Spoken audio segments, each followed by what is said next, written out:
Welcome to the Red Doors Den podcast. So, obviously, it's been almost a week since the Europa League final. We'll be talking about that. We'll be doing a season review. How's the season gone? Goalkeepers, Tom Heaton signing. We'll be talking about that. Transfers, among other things. So, first of all, United Resurgent. Go to first. What were your thoughts on the Europa League final? Because I'm sure we're all disappointed, but what was your take on it? I was surprised, honestly. I thought we would beat Villarreal, but the thing that stood out to me was I thought Ollie picked a very attacking team with Pogba in the pivot, and then somehow we didn't play like Pogba was in the pivot, if that makes sense. The team selection and the performance didn't line up. Usually, that kind of turgid nil-nil kind of in regular time or 1-1 regular time, like low scoring, low chances kind of performance tends to come when we play McFred in the pivot. And this was with Pogba in the pivots. I was expecting us to either score goals or concede goals, but it didn't end up that way. It was a game of not that many chances, and it was disappointing for us not to win our first trophy under Ollie. And I know that some people on the internet with impulse control issues have been suggesting that should lead to Ollie losing his job. But for me, as disappointing as the performance was, as disappointing as the result was, I try to focus on the positive that we made it to a final finally, right? And the other thing that I hope for is we never play in the Europa League ever again after that. Definitely. Vin, what do you think sort of went wrong in that game? Um, I don't know really. I mean, it's been a week since the finals gone by, and I still can't sort of put a finger on it. There were multiple things. The selection wasn't wrong for me, in my opinion. I think because I predicted the same starting lineup in our last podcast. So the selection wasn't a problem. I was happy with it. But I think just the way we sort of applied ourselves in those 90 minutes, I think we were a bit conservative at times. We weren't clinical up front, and yeah, that first goal, which Villarreal scored, probably the only goal. Again, set piece, which has been sort of our Achilles heel all season, comes to bite us again. And but it's not a unfamiliar situation. We've been in that situation so many times. Trailing 1-0 down, heading to halftime. Paulie gives a pep talk, we equalize, and then you think, right, this is the springboard that we need. Get the equalizer, go ahead, and just keep on applying the pressure. There were a couple of chances. One was which Cavani had, and there was, I think, a chance which I think Bruno had as well. But besides that, a lot of key players just went missing on that day. And I don't know what it is. Was it the nerves of playing in a European final, or was it just the fact that Villarreal were too stringent a defense? They were like too compact as a defensive unit for us to break down. Just a multitude of factors, really. And then, of course, the penalty shootout, which, by the way, I have to say is one of the best penalty shootouts I've seen, which I hoped it would have ended in our favor. And obviously, David De Gea got a lot of slack for it, which is, you could say, it's kind of warranted and then kind of unwarranted because he's not supposed to be sort of he's not supposed to be in the situation where he has to take a penalty, right? It shouldn't come down to that. But on the other end, you think and go, you have to save at least one. I mean, you've let all 11 go. You have to save at least one of them. And so some of it is justified. Some of the criticism is justified on Aldi and the players. Some of it really isn't. It's just overreactions. But we move ahead. What's done is done. It's still a decent season for us. And we just got to back the manager in the summer.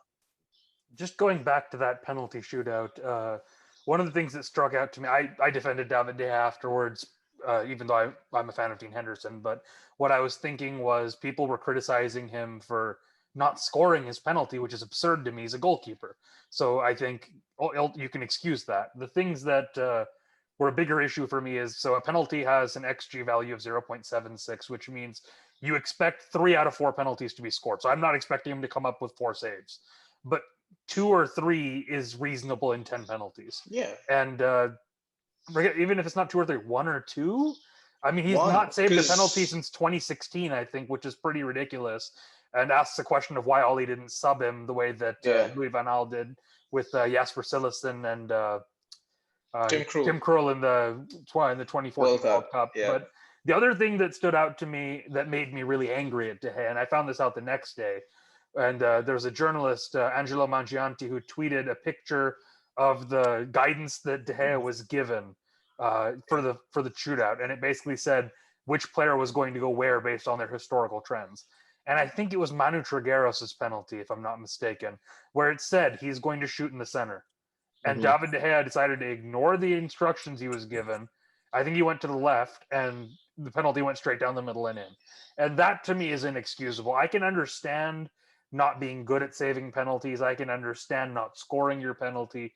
But if there's scouts in the department who've spent hours and hours watching every penalty that Manu Trigueros has ever taken for Villarreal or any of his past clubs, and likewise for all the penalty takers in their squad, if we've done that much research and then you're given the answer on a plate, okay, David, just stay in the middle, and you go on and disregard it and do the opposite, that to me is inexcusable, and it points to an arrogance almost about De Gea that's not earned on penalties, at least, given he hasn't saved one in 5 years.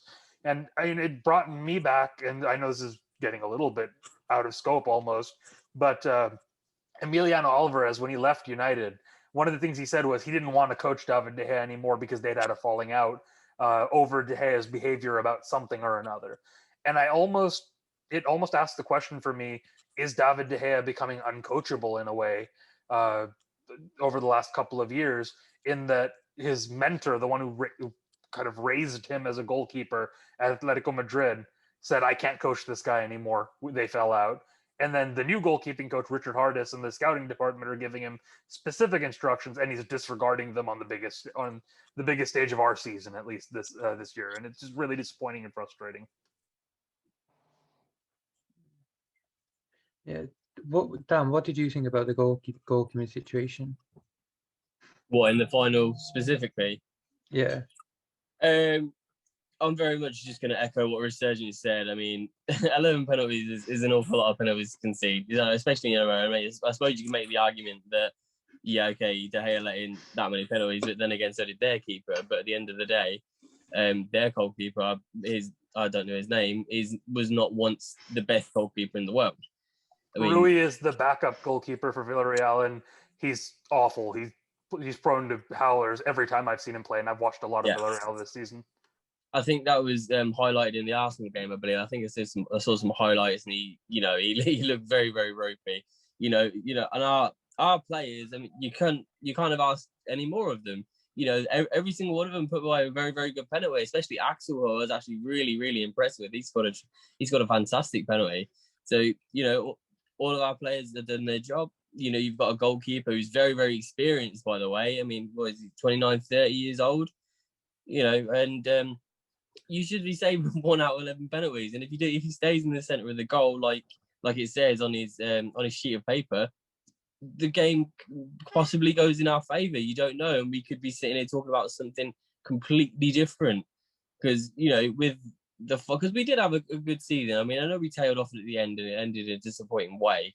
A lot of the time it was good, and a trophy would have just accentuated that at the end of the season. Now that the final's done and it's over, it sort of it sets the tone for the summer, I feel a bit. And everyone's always waiting with knives out for Ole Gunnar Solskjaer and Manchester United squad at all times. Anyway, like let alone when we lose a final. So it is a bit of a shame in that sense.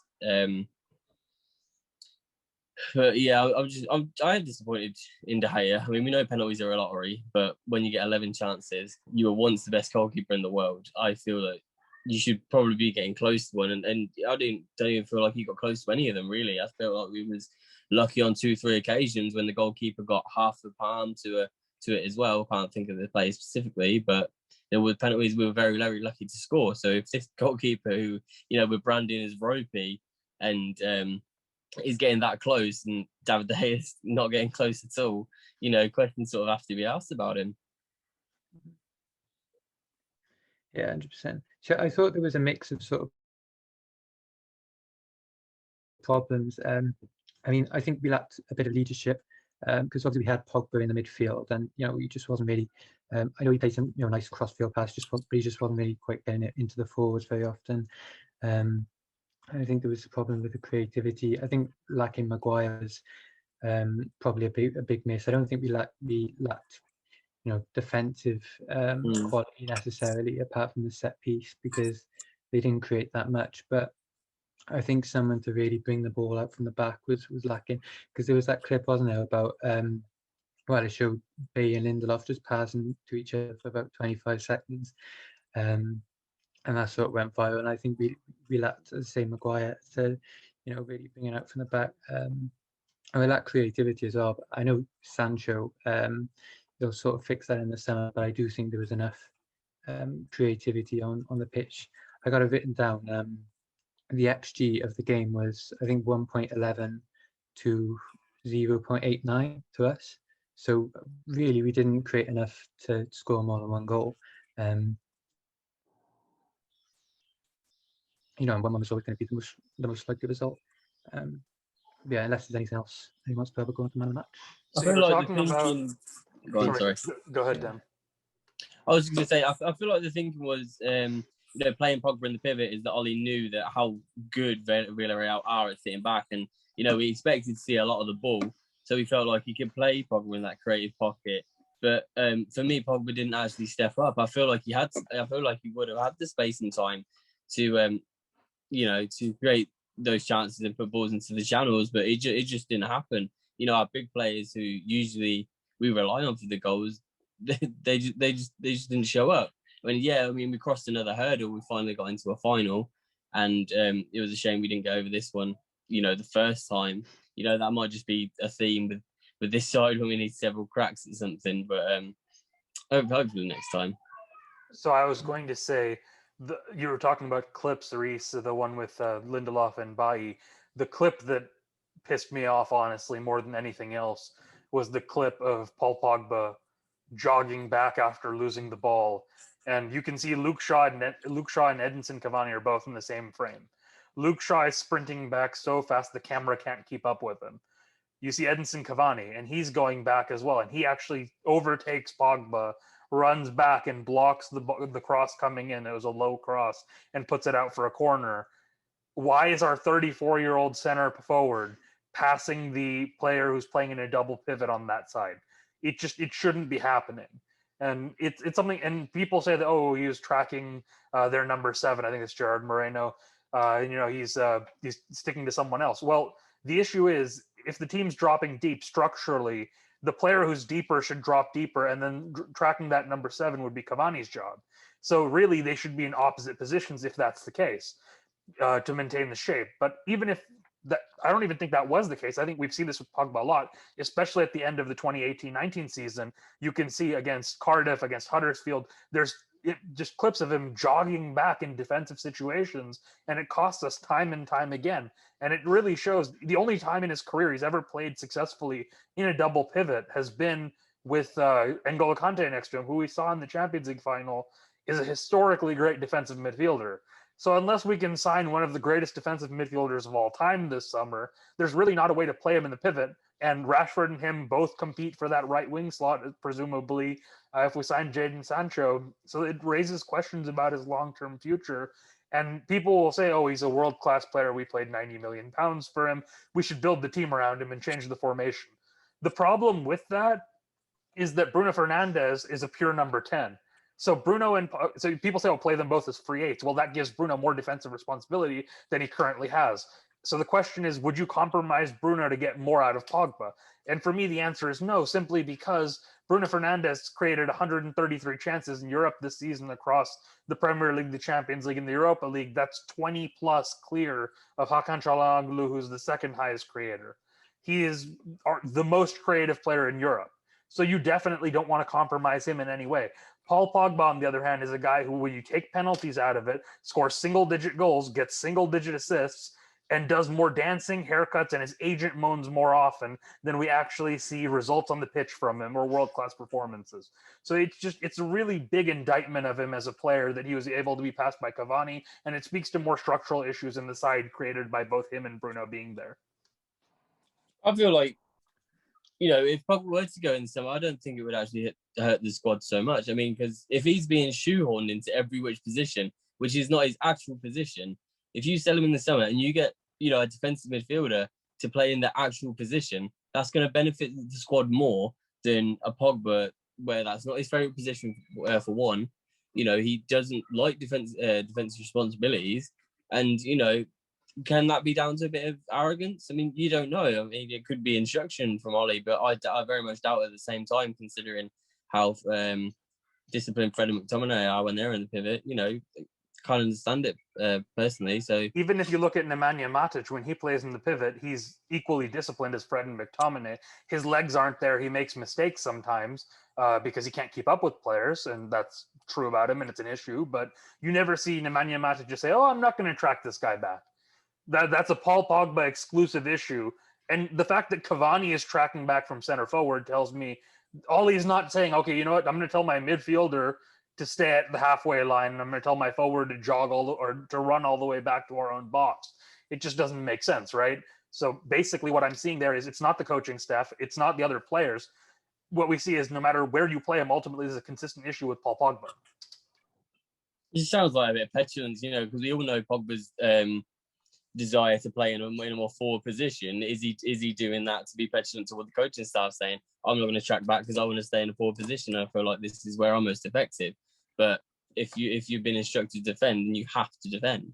I feel like just going back to maybe it's, it could be something to do with the arrogance of Paul Pogba. I mean, we very much don't know that, but I feel like the final itself was tied with that. To be fair, I felt like we looked like an arrogant side, and I felt like the way we played when they set up in the low block, which we knew they was going to do, and we had all that space just inside their half. I felt like we was knocking it around, and we just sort of expected something to go our way because on paper we're a significantly better squad, a significantly more expensive squad at least. So we just sort of sat back, we knocked it around, and we expected someone to do something and something to happen, and that only happened a handful of times. I can think of Mason Greenwood when he finally took on his man and started creating chances. After the Cavani goal, we finally started to wake up, which is what this squad has exactly been doing all season, waiting for an individual or a handful of individuals to create a moment which then spurs the squad on. It was very much like that in this game, only that it didn't last long at all because, Villarreal's defensive unit were excellent. I thought Emery's managerial performance was excellent as well, and I just felt like we did not show them enough respect, and we looked arrogant, and we played far too slowly, and we just got it wrong on the night. Yeah, just to add to that, I think if Maguire started in that final, we would have won.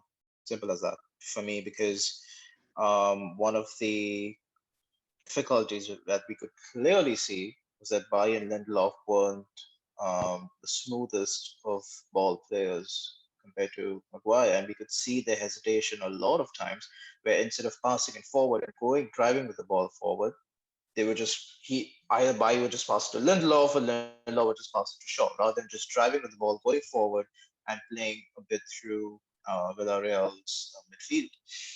And I think if Maguire is in place of Bailly, I think he does a much better job in driving the ball forward. It also pushes the likes of Pogba, Bruno further up ahead on the pitch, gives them the opportunity to fill some of those attacking spaces in and around their defense.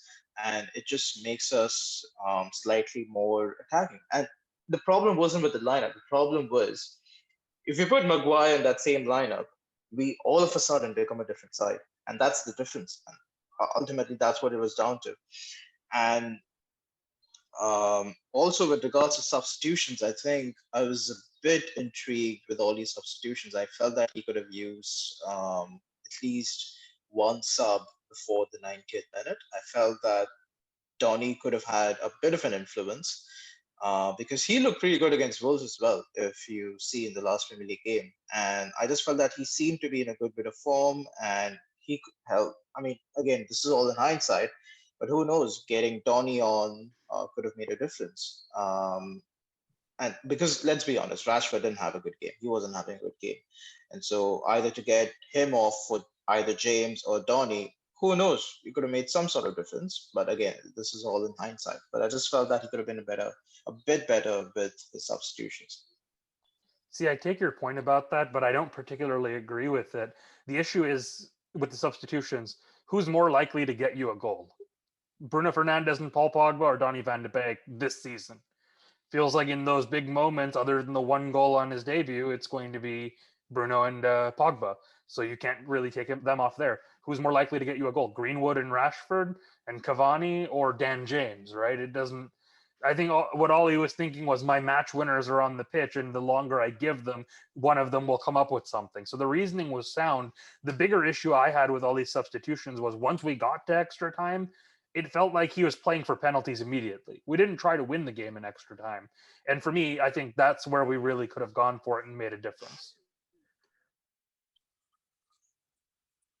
His point of view, I think those are just his nerves for the fact that he's playing in a European final and just wants to be a bit safe, a bit conservative. So he thinks that okay, if I can drag this out to penalties, I still have a chance. It's still a 50-50 chance. So best I keep my game changers, my match winners on, and for as long as possible, and then see who can really make a difference at the end of it. Who knows? Maybe a 120-minute extra time winner. So I think that's what he was hoping on. And he was like, the worst case is it's still 1-1. We go into penalties and then we see what happens after that. So I think that's what his thought process could have been. Could it be the fact that that's how he wanted it to play out, or was it just the nerves of being in a European final? I guess we'll have to ask him himself. See, that was so strange. The difference between the final minutes in the 90 and extra time, because I felt like in the final minutes of the final minutes of the 90, I felt like we was actually pushing for the goal, and then compare that to the performance of extra time, it was like a completely different match. Villarreal dominated the ball, and if anything, they looked more. They're the more likely side to score. So the difference between the two was quite staggering, really, and it does make you question: did Ollie want to play for penalties as soon as it went into extra time? I feel like if we carried that same momentum into extra time, we possibly would have won the game because we were on top. We looked dangerous, but whether we eased off or whether the fact that we didn't have any substitutions played a part into fitness, and Villarreal were able to conserve fitness. And I think they made all 5 substitutions as well. So whether that played into it, you don't know. But the performance between the two, the final was in the 90 and extra time, was staggering, really. Yeah, for sure. So yeah, I think there's enough talk about the final. Obviously, we're all pretty fast about that, so we'll move on. The 2021 season. So, how would you guys say? It's sort of a success. I mean, success is a strong word because at Manchester United you need to win trophies, but obviously, in my opinion, this has been improvement. So, Vin, are you happy with the season that we've had? And also give it a rating from A to F. So A is amazing, F is awful. C is average, just to give us something to work off of. Right. Yeah. Like you said, I think it's been a season of progress, not a season of success. Had we won the Europa League, my statement would have slightly altered over there. But as it stands, it's a season of progress and not success. Getting to second in the league, from finishing third last season, getting to a European final, those are all signs of progress.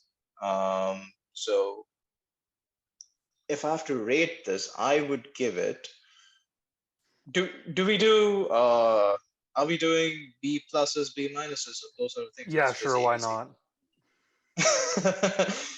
I'm gonna give it a B minus. I'm gonna give it a B minus. Had we won the Europa League, it would have been slightly in the higher Bs or the lower As. But I think for now, given uh, given where we ended up in different competitions, where we ended up in the league of run of form, given the fact that we were unbeaten away from home for an entire Premier League season, all those things are quite impressive, and those are small achievements on the road to a longer journey, which is why I'm going to put it as a B minus. United this season, what would you sort of rate it as?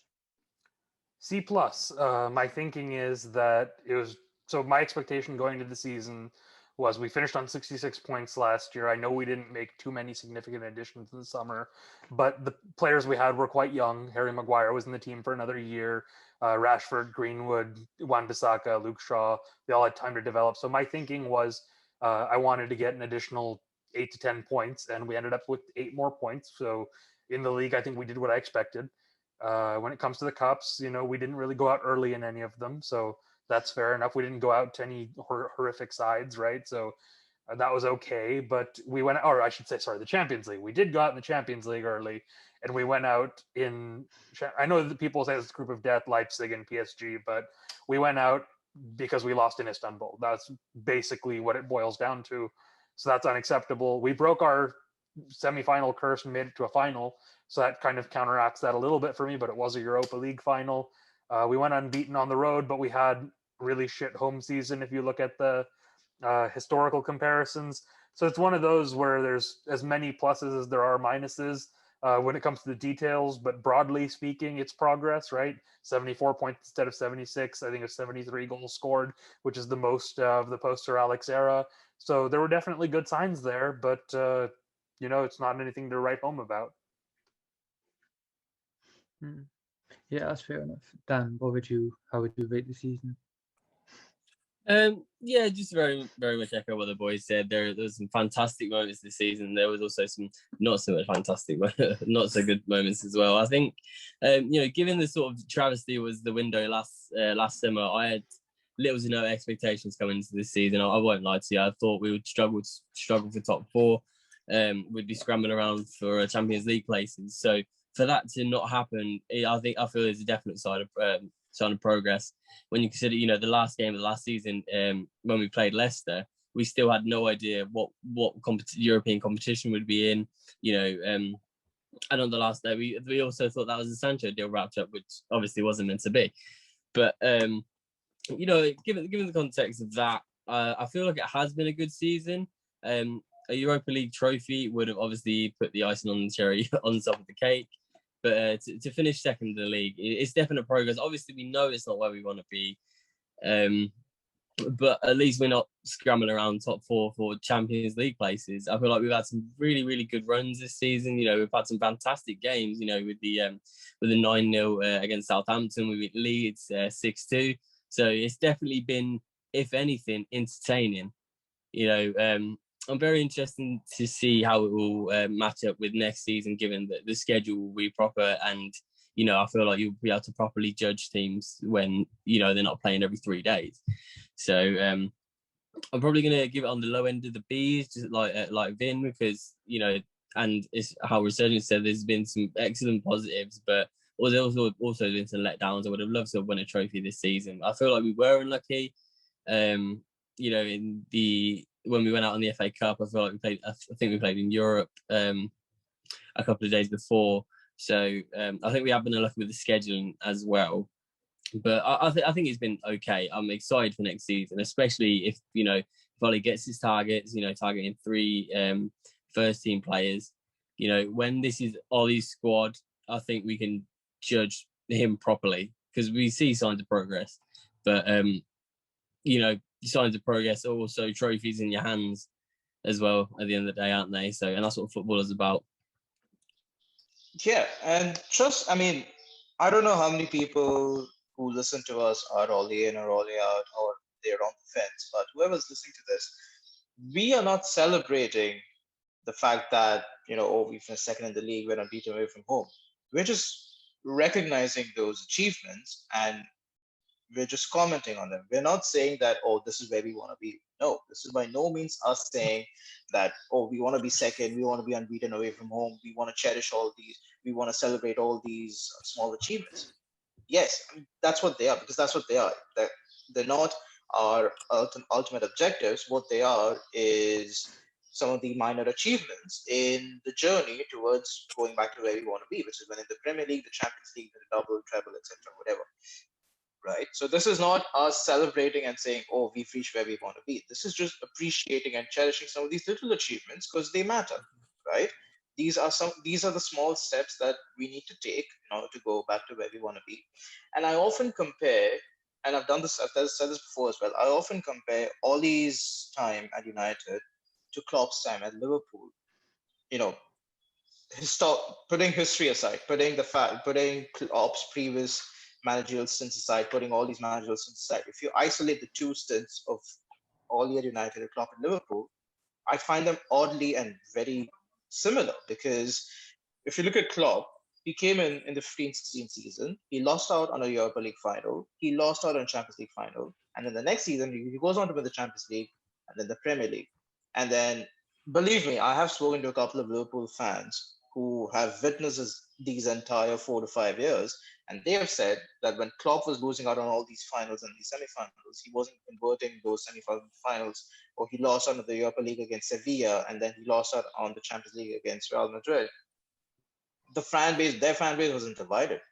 And their fan base was unanimously behind Klopp because they knew that some of these changes are going to take time. It's not going to happen overnight, within one season or within one transfer window where you splash 400 million pounds and you get all kinds of players in and outs.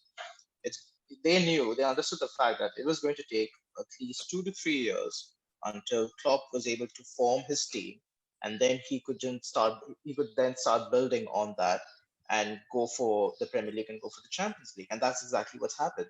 So, and my thought process went, if they can be unanimous behind the manager, why can't we? And we hate those guys, right? We hate Liverpool. We hate those Scouse fans. So if they have got the tiny bit of sense to back the manager under no situation whatsoever, why can't we, right? And that's exactly what we're doing. And that's exactly what we are trying to that's the message that we want to send to our viewers and to our listeners.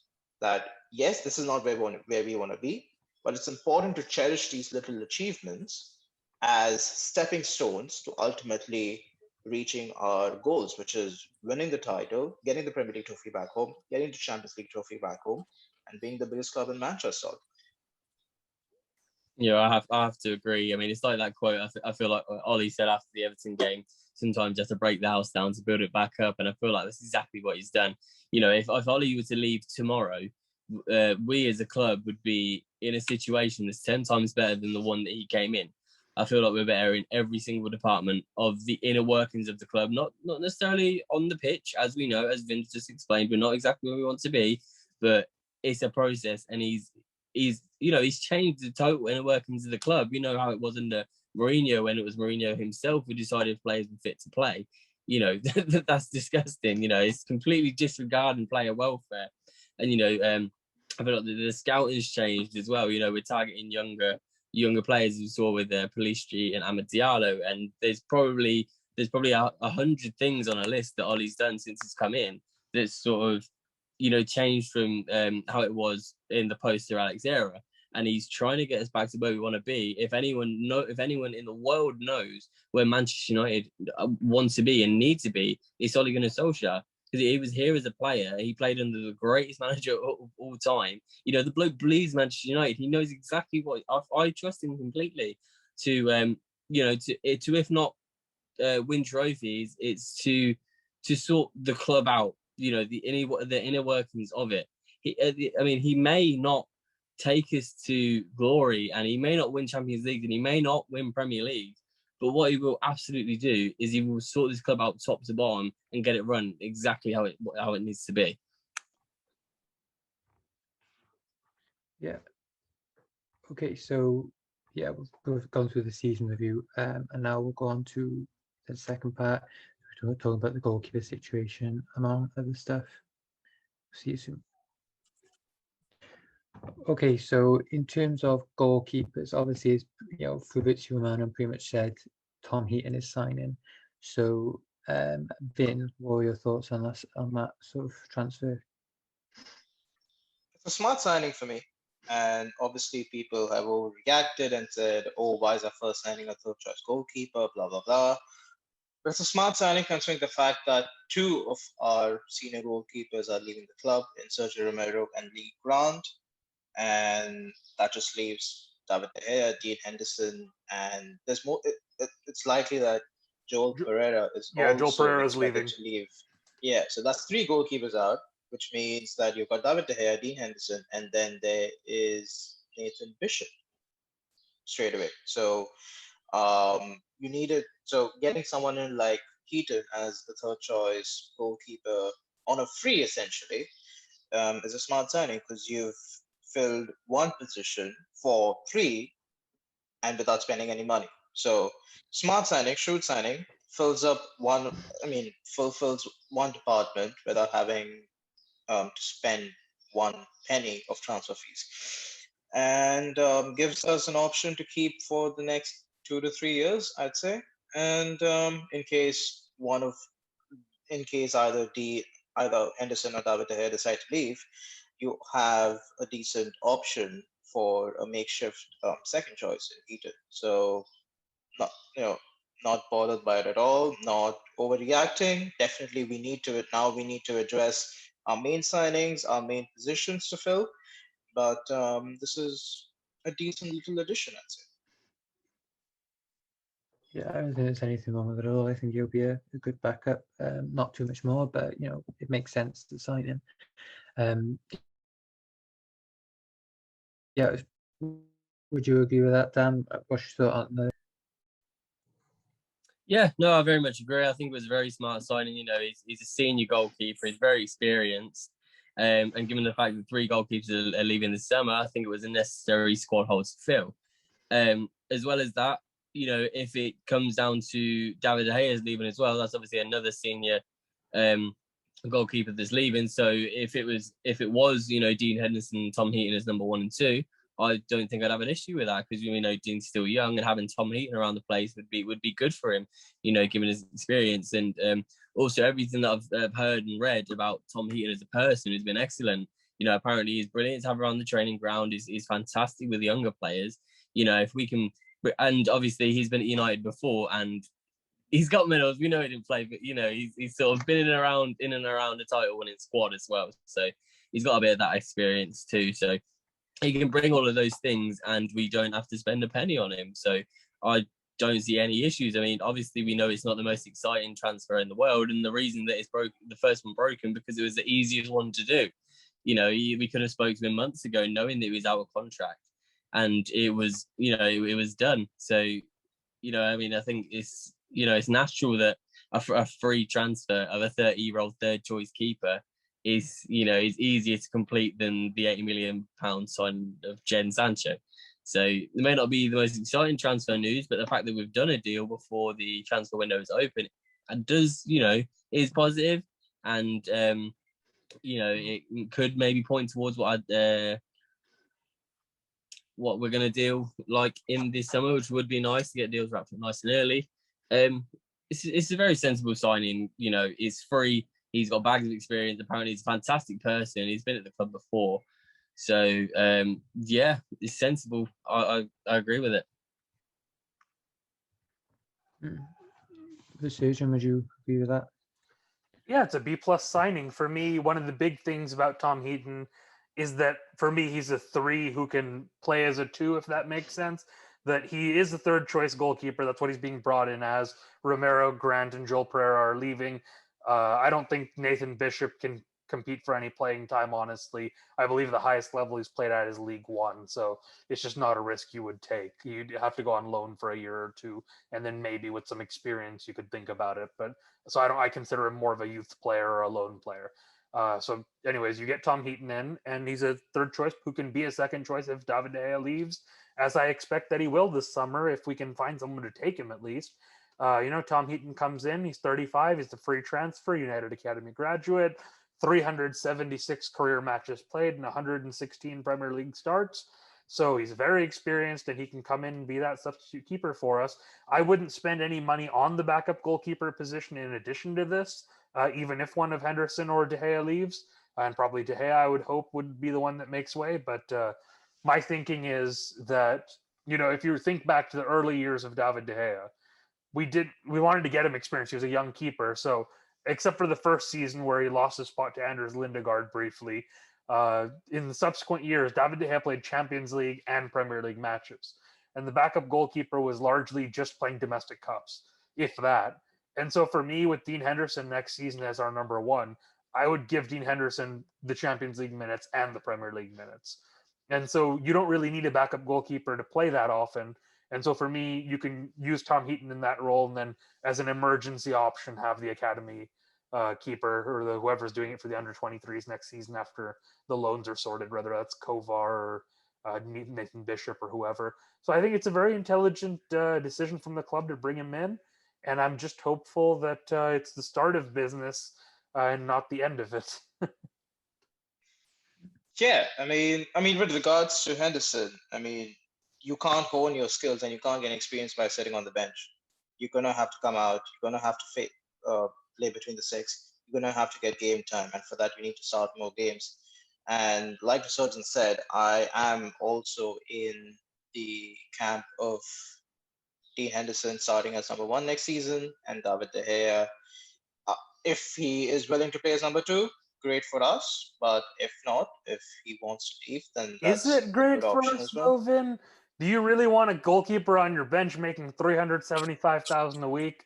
That seems a little bit much. From an economic standpoint, yes, it doesn't sound as the most logical of options. But hey, if he's willing to, look, even if it's for the season, if he's willing to be a number two, yes, he's earning 375K a week. But you've got a quality number two in case Dean Henderson wants to be taken out of the firing line. Yes, you've got Tom Heaton as well, but would you pick David De Gea or Tom Heaton for a game if you have to pick as a number two? One of the right? issues that I have with keeping them both, and I really think you can't keep them both. I think one or the other has to be sold this summer or loaned out or whatever. And the reason for that is we saw after the Liverpool match, Dean Henderson didn't have his best match for the club, obviously. And immediately you had half the fan base, reactionary FC, and half the media and ex-players like Paul Scholes coming out and saying, oh, Dean Henderson, after a week or two ago, they were saying, oh, he took his chance. Yeah. Dean Henderson's the number one. All of a sudden it became, oh, Dean really didn't take his chance. So I guess, David's world class. He has to come back in.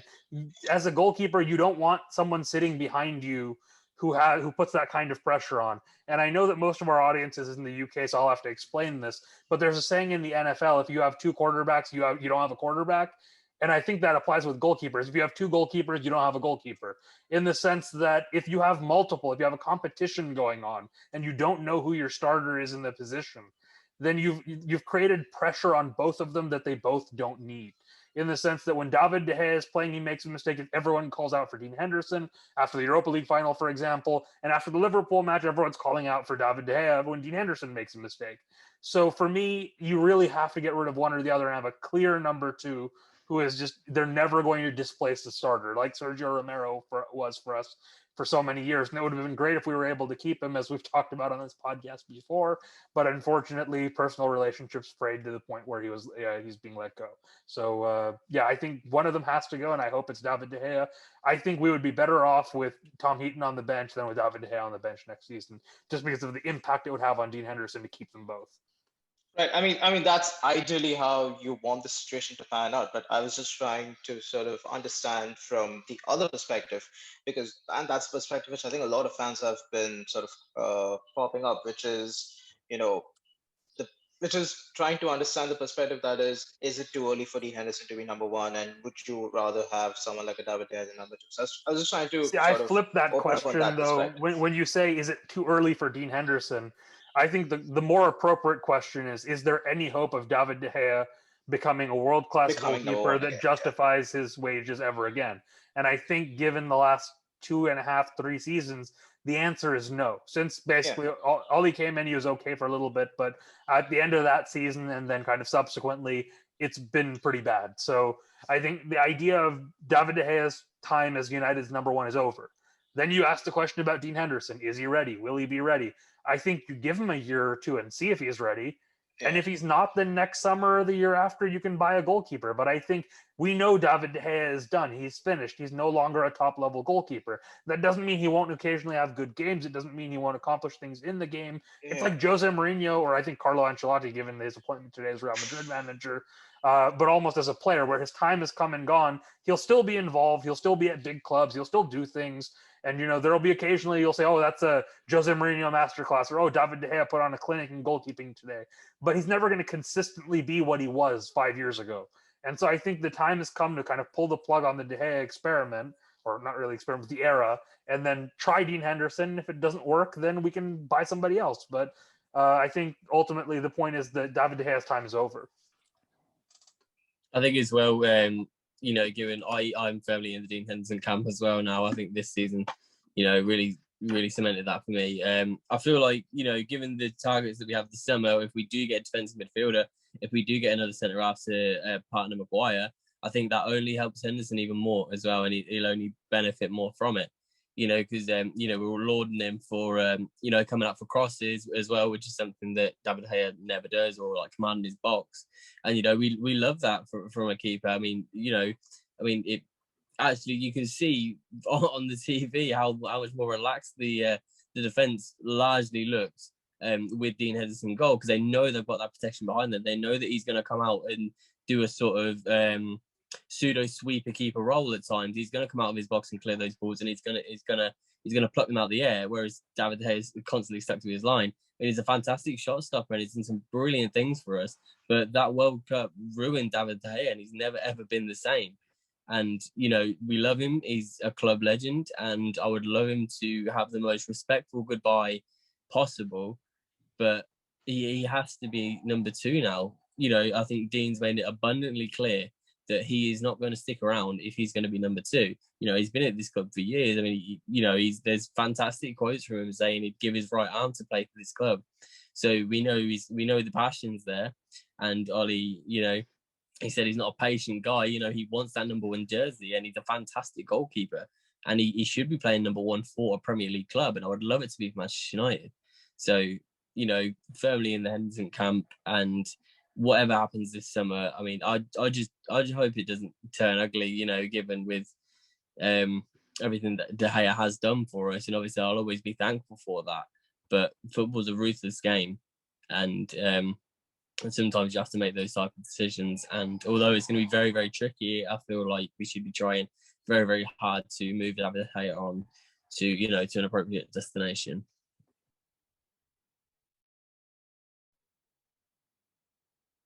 Yeah, 100%. I was dropping out of it there, but yeah, I agree with you. Dean Henderson for me is the guy going forward. Obviously, as you say, De Gea, I mean, for the last 2-3 years, he just hasn't really been good enough.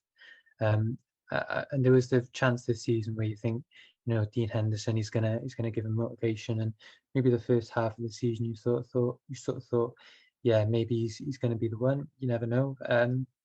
But then there's just been a couple of games where you think, no, ideally you want a goalkeeper to be making that save, and then you see statistics like, was it post-shot expected goals? He's like an average goalkeeper on that stat, and stuff like that. Whereas Dean Henderson's like one of the best in the league. So, yeah, for me, it's Dean Henderson. Given the fact that Henderson saved 6 penalties in the space, like since David De Gea spent 1, I mean, the penalty statistic alone is so alarming. Yeah, 100%. So moving on. Sorry, one more thing. Yeah, I saw that in his career, Dean Henderson saved 42% of the penalties he's faced. Like I said earlier, the average goalkeeper saves about 24%. So he's saving almost double the amount of penalties that you expect from an average goalkeeper, which begs 2 questions. Number 1, why wasn't he subbed on for the penalty shootout? And number 2, and more significantly for next season, I think we gave away 4 or 5 penalties this season. Given David De Gea saved 0 in the last 5 years, and Dean Henderson saved 42% in his career, you would think maybe if we give away 5 penalties, Dean Henderson might save 2 of them. That's 2 less goals we concede as compared to this season, and that could be big for us moving forward because we need to get those goals conceded down. I feel like what you just said. I feel like in a pod a number of weeks ago, we mentioned, someone, one of the viewers asked what's one criticism that you have of Ollie, and I mentioned how occasionally he has this sort of, I don't even know how to put it. He allows players a bit too much time, and he's a bit, he just gives them, he's not ruthlessness at times. With given the fact that how he kept starting Anthony Martial even though he was well out of form, and in the final, he wanted De Gea to play. And he was, he sort of stuck up for him, and he was there for him, and he trusted him when, maybe he shouldn't have. And he may be looking back now thinking, oh, perhaps I should have subbed on Dean Henderson. But, it's a similar situation to Andy Martial, like I just mentioned. Occasionally he's too behind players, perhaps he's a bit too loyal to them. We don't know. That was my criticism of him anyway. And I think it's just, it ties into this situation. Yeah, you could say it's like a man management tactic as well, that he sticks with his players. But yeah, I don't think you can look back on that decision with the penalty shootout and say, he should have kept the hair on, because it obviously didn't go well. But yeah, moving on. So 1 or 2 more topics to go through. So there was rumours. United Versus will probably be able to tell me more about where it's from. So go ahead. Pogba and Ronaldo, are they going to be involved in a swap deal? Okay, so just to be clear about this, the rumor comes from Nico Schira, who is semi kind of. I wouldn't say he's a great source. He's a tier 3 journalist, in my opinion, in Italy. He gets some things right. He gets some things pretty horribly wrong. I think he's one of the ones who said we were going to sign Bruno Fernandes in the summer of 2019. We didn't. So that kind of gives me some pause. Fabrizio Romano has said there's nothing advanced with Paul Pogba, with Cristiano Ronaldo at Manchester United, but Laurie Whitwell has reported for The Athletic that United are interested in Ronaldo and would consider a return potentially. So there is some reporting behind this. And then similarly, we know that Max Allegri loves Paul Pogba, and he's been reappointed as the manager of Juventus. We know Pogba has a year left on his contract. We know Raiola has a good relationship with Juventus. During the transfer from Juventus to United, Juventus paid him a huge agent's fee, which is one of the biggest things he looks for, obviously. So there's a lot of factors there that could enable this move.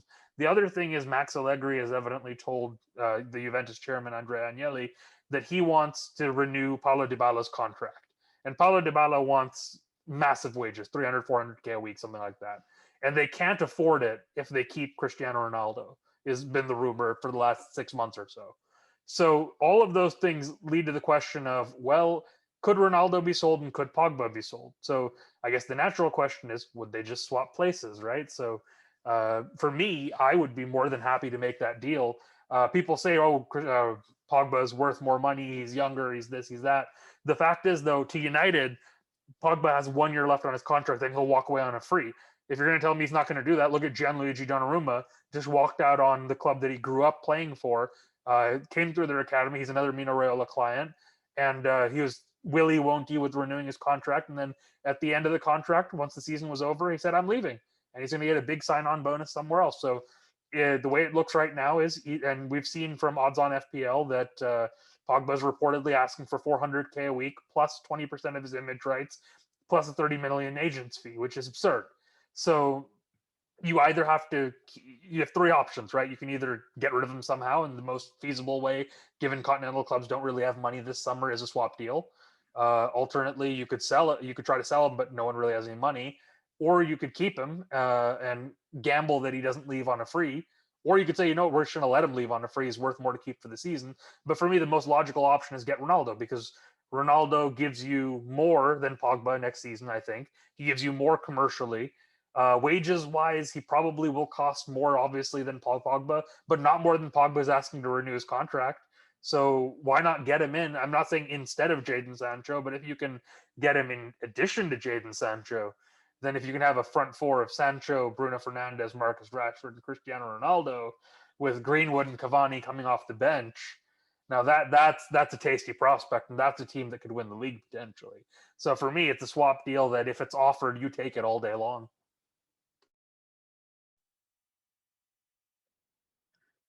Dan, would you take Ronaldo at United, and would you swap Pogba?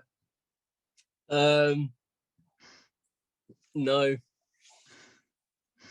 I love Cristiano Ronaldo. Trust me, I do. I love Cristiano Ronaldo so much.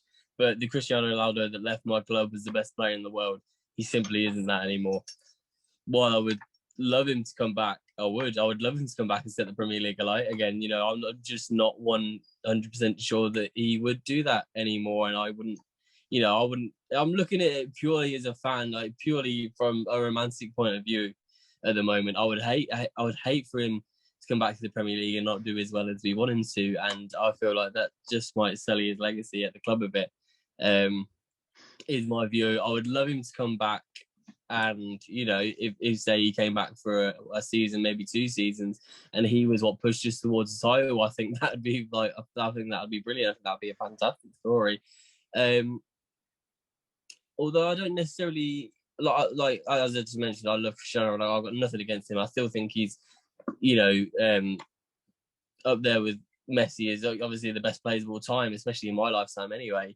But purely for those reasons, I would prefer if we didn't get him back. But I mean, that's all, none of that is, nailed on tap, and it just might be what happens, and that would upset me a lot.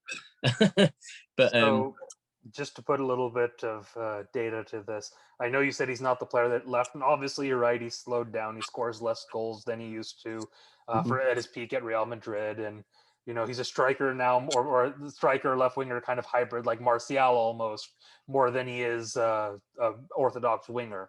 But having said that, he scored 14 Champions League goals in 23 appearances for Juventus in the last 3 seasons. So that's against elite competition. He scored 101 goals in 133 appearances for Juventus.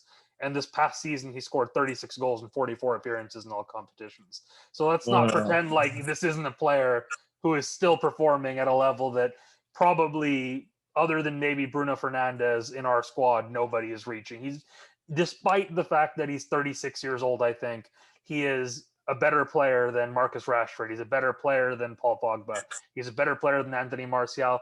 I love Edinson Cavani, but I think he's a better player than Edinson Cavani. So, he's the best player. He's one of the best players of all time. There's no two ways about it. And I would love him to come back to the club and do well. I would absolutely love it. Cristiano Ronaldo is probably my favourite player of all time, in my lifetime anyway. He definitely is. But it's that fear of him coming back and him not doing well that it just puts me off the whole thing. But, I mean, if you're getting Cristiano Ronaldo in as opposed to nothing and losing Paul Pogba on a free, I think you have to make that deal. Because if we can't find a suitable buyer for Paul Pogba and you let an asset like that go for free next summer, you've earned nothing from it. If anything, you've lost money. So if that deal... would you consider renewing his contract instead of letting him go for a free? Would you consider giving Paul Pogba something close to what he's asking for and keeping him, or do you think he has to go? Like, I know you don't want to swap him for Ronaldo, and I know you don't want to let him go on a free, but would you sell him or would you renew him? I'm very up and down with Paul Pogba. My personal relationship with him, because at times he frustrates the hell out of me, and then at times he's world class, can be one of the best midfielders in the world on his day, but obviously he doesn't do it enough. I think we've discussed this before, that what Paul Pogba can be, I don't think he ever will be at Manchester United anyway. I think he's much more suited to continental football, and I think the scrutiny in England as well doesn't help him either. So I like Paul Pogba. I think it is time for him to leave the club. So, I mean, getting Ronaldo in as a result of that would be fantastic, because he could push us towards a title or at least a cup. You don't know. So, and obviously that sort of, what that would do to the squad, getting him in as well, is a real statement of intent. But it absolutely has to be in addition to a Jadon Sancho and players like that. It cannot be instead of, as you mentioned. He cannot be, we've got Cristiano Ronaldo in. That's the summer spending done. The squad has to keep building. You have to keep adding these sort of younger assets to it as well as that. So, to answer your question, I don't think I'd renew. I'd definitely look at ways to, subsidise the loss of Paul Pogba. And if we can get Cristiano Ronaldo in as a result of that, that's excellent. Or if we could recoup, 40 to 50 million pounds, which seems fairly unlikely this summer. Sorry, I'm confused, Dan. You've been sitting on the fence there a little bit. You say it's fantastic to get Ronaldo in on a swap, but you said you didn't want to swap them. Yeah, but it's just for what I mentioned before. It's just my favourite ever player coming back and not being who I want him to be would just upset me emotionally, personally. So, I mean, yes, I would do the deal. I'm just going to say it now. I would absolutely do that deal. Yeah. The prosecution rests. Sometimes I'm glad I'm the host because honestly, I couldn't give you a real opinion on this if I tried. It's too hard. I'm going to be honest. Vin, would you swap Ronaldo for Pogba? You know what? I've been sitting here and I've been eyeballing from the inside for the past 5 minutes listening to these arguments. It's one of those fantasy dreams which you imagine, right? But we know it's never going to happen in real life. Okay. Emotionally speaking, yes, obviously you'd love to have one of the best players in the world come back to the club, where he really sparked his career, right? It's scary. You want him to come back. It's very tempting, right? And you want a player like Cristiano Ronaldo to come back to Manchester United for what would be his final dance. And that's emotional, right? Logically speaking, why? Why would you do that? Unless Cristiano Ronaldo is going to play a midfield pivot with Scott McTominay or Fred or Donny van de Beek, why would you get him? Because you've just renewed Edinson Cavani's contract. So you've got Cavani, Martial as strikers. You're going to get Jadon Sancho, right? You obviously have Mason Greenwood. You've got Marcus Rashford as well. You've got Dan James. And you have a certain Amad Diallo who's sitting there crying, reading at this report. So where is Ronaldo going to fit in? If Cavani hadn't extended his contract, I would say, fine, get a stopgap solution at Ronaldo, and then let's go for Haaland. But you've extended Cavani's contract. You already have Anthony Martial. There's Mason Greenwood as well. Where's Cristiano Ronaldo going to fit in? If you get Jadon Sancho, all the more reason. You're going to have to prioritize him, and he's going to want to start every single game for United. I think I can answer that question for you, Vin. Managing him with the rest of the options is going to be a good dilemma, but it's going to be a difficult problem for Oli. And so you can't have someone like Ronaldo sit on the bench for like 5-6 games in a row, right? I mean, so logically speaking, it doesn't make sense. And also he's going to take a wage cut, but that wage cut is still going to make it a significant wage considering other players at United and given what they earn. So logically speaking, it's a tough deal for me. Emotionally, yes, I'd love to have him back, but logically speaking, I don't see how this works for us. So let me answer that really question. Good point. I forgot about the Cavani contract, because everything surrounding the extension of the Cavani contract points towards the Haaland release clause next summer. I actually forgot about that, so that's a really good point. So here's the thing. You said, where would you play him? The answer is up front. I know that Cavani's extended his contract, but we also know Cavani has asked Oli this season, I can't play 2-3 times a week. He is a 1 game a week kind of a player at this age. So if we're in the Champions League and we're hoping to make a deep run next season, we've also got the League Cup and the FA Cup. What you can do is you can say, okay, we're going to have Jadon Sancho and Amad Diallo on the right. We're going to have Ronaldo and Cavani up front. Ronaldo and Cavani up front. We're going to have Greenwood and Rashford and Greenwood operating on the left, and probably it would be Greenwood backing up Sancho, and Amad would get less minutes because the wingers can kind of switch sides, right? But the point is, you would have Dan James and Anthony Martial in the next flight out of Manchester. That's the way that you get Ronaldo in. You say, thank you very much, Tony. You came from France. They said you had no chance, and now you really don't, so bye.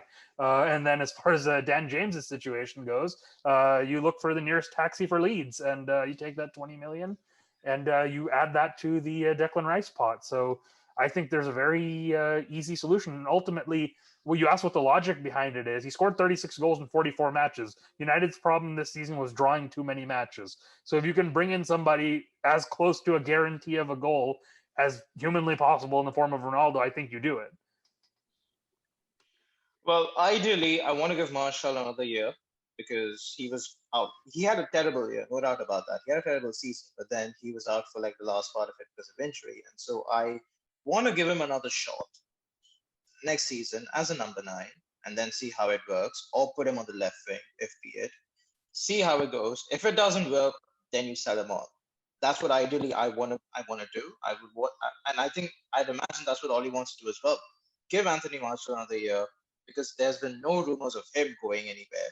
So I'm assuming he's going to stay, right? And Ollie would want to give him another opportunity. Yes, I mean, and again, there's Greenwood as well. On one hand, we want Greenwood to get more game time as a number 9, but on the other hand, if you get someone like Ronaldo in, which means Greenwood is going to have to play on the right again, and this time as a backup to Sancho if we get him in. So it's just, and then Diallo as well, he's going to spend even more time on the bench, whereas we thought that this season he would sort of rotate with Sancho on that right wing. Greenwood and Cavani would rotate on that number 9 role along with Martial, who could then sort of switch on the left with Rashford, where if you look at it, historically in his United career, Martial has proven to be much more effective on the left than as a number 9. And so ideally, that's kind of roster I'm looking in. And I just feel that if you get Ronaldo in, whilst the advantage is that you get Paul Pogba out, you get Mino Raiola out, the problem that you get with Ronaldo is then you sort of shake up the roster, and there's all of a sudden this imbalance, which somehow tends to affect at least one or two of the players in our squad, like Dan James, like Amad Diallo, like Mason Greenwood. So their game time is going to get affected. Whereas if you don't get Ronaldo in, it gives these 3 players a lot more game time next season, which is what I think Ollie would be looking at as well. Obviously, there's multiple arguments for it and there's a number of arguments against it. I think a lot of it falls down to what rules you're out of your head. Because I think as a fan base, we'd all love Cristiano Ronaldo to come back, and everyone's sort of got their own opinions. But I don't know. Listening to, even speaking now and listening to the podcast every 5 seconds, I'm like, oh, should we do it? Oh, yeah, that'd be brilliant. Oh, no, that'd be awful, So I'm really interested to see what the listeners are going to comment down below and their opinions on this. All right. Okay. Just as a follow-up to this, right? Now, I'm not against a swap for Paul Pogba with the Juventus player, right?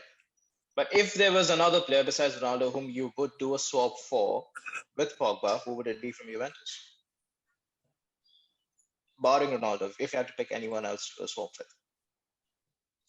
That is a really tough decision. I would say probably Federico Chiesa, if we're not getting Jadon Sancho maybe to play on the right. I know the obvious answer and the one people are looking for us to say is Matas de Ligt, but for me, I never want to sign a Mino Raiola client again. No Erling Haaland, no Matthias de Ligt. I don't want him or his players anywhere near our club ever again. So for me, he's just not on the table.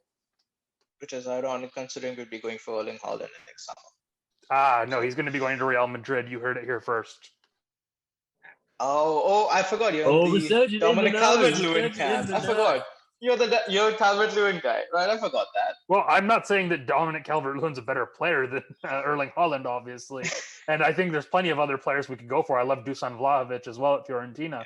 The point I'm trying to make is I think everything I've read suggests that Erling Haaland next summer will go to Real Madrid. They're trying to build their next great attack with Mbappe and Haaland, and I think they'll be successful in doing that, assuming they don't get banned from the Champions League for 2 years. Yeah, they're doing a sort of rebuild, aren't they? I think they're actually employing Luis Campos as well, as far as I've read today, I believe, as well. So could be on the verge of another area of the Galacticos. But, yeah. Who would you swap for that? I was actually going to say Matthias de Ligt, and I probably still would do it. If it got us a decent centre back in the club, we'd have to spend any money and we can get rid of Pogba. So yeah, I know that obviously the issues with Mino Raiola, but I would probably still do it. I really like de Ligt. Yeah, does it complement Maguire though? Because I'm not going to lie, I don't watch Serie A much, but I've heard he isn't actually that fast, and we need someone with Maguire who's fast. I think he's very reliable centre back. I think he's good in the air. I think he's a bit of an ox, and I think he's certainly better than as a Bailly. Yeah. Yeah. I'd actually swap him with Dejan Kulusevski of Juventus. I think he is That's another not a bad right-wing shout. prospect for the long term. And yeah, I mean, if I have to pick another player besides Ronaldo, Dybala, De Ligt, it would be Kulusevski. I like Kulusevski as well. Okay, fair enough. So predictions, just briefly. Predictions. There's not a game. Why am I doing predictions? Right. Okay. What are we Forget that. predicting? No. In Santos, Manchester United, please. Season's over, mate. We literally have done predictions on every single show, and it's just burnt into my brain. I don't know Well, why I we've did got less than a minute here, and Reese is having a mental breakdown. So I'm going to sub in here and just say thank you for listening to the Red Devil's Den podcast. Please go ahead and like and subscribe and follow us on whatever platform you've been listening, and share and lend us your ears in the future. Thank you. Thank you.